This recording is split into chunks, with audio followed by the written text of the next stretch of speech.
নমস্কার, আপনারা দেখছেন ওঙ্কার বাংলা। আপনাদের সঙ্গে রয়েছে আমি সৌমি। নজর রাখবো জেলার গুরুত্বপূর্ণ খবরের দিকে। 100 বছরে পদার্পণ করলেও শিলিগুড়ির মিত্র সম্মেলনী দুর্গোৎসব পূর্ণ রথযাত্রা দিন হলো কাঠামো পুজো। শিলিগুড়িবাসীর জন্য এবছর রয়েছে তাদের নতুন চমক। শিলিগুড়ির প্রাচীন দুর্গাপুজোর মধ্যে অন্যতম একটি পুজো শিলিগুড়ি মিত্র সম্মেলনীর। এবছর তাদের 100তম বর্ষের পুজো। প্রতি বছর শহরের মানুষকে নিয়ে নিয়ম মেনে সাবেকি মতে পুজো করে থাকেন তারা। এবছরও তাতে কোনো পরিবর্তন নেই।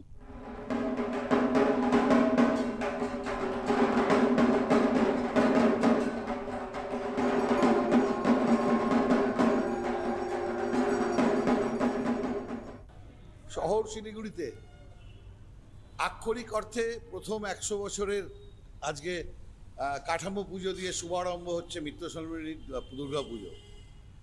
এটা আমরা আগেই ডিসিশন নিয়েছিলাম আমাদের ক্লাবে সর্বসম্মতক্রমে যে আমরা চাইছি এটা এবছরের 100 বছরের পুজো, যেহেতু শিলিগুড়ি আগে সেইভাবে ধুমধামভাবে কোনো পুজো করতে পারেনি, আমরা প্রথম করছি এবং এর পরে যে পুজো হবে সেটার বয়স অনেক কম।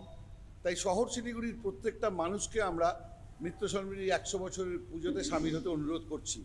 আজকে আমরা এই শুভ রথযাত্রা তিথিতে প্রতি বারের মতো আমাদের নিজস্ব নাট মন্দিরে 100 বছরের দুর্গা পুজোর কাঠামো পুজো আজকে অনুষ্ঠিত হচ্ছে।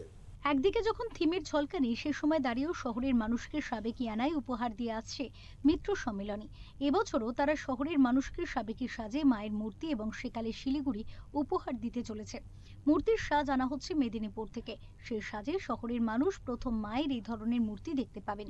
কাঠামো পুজো উপলক্ষে এদিন বৃষ্টিকে উপেক্ষা করে নবীন থেকে প্রবীণ সকল সদস্যরাই পুজোয় অংশগ্রহণ করেন। শিলিগুড়ি থেকে অরূপ পোদ্দারের রিপোর্ট, ওঙ্কার বাংলা।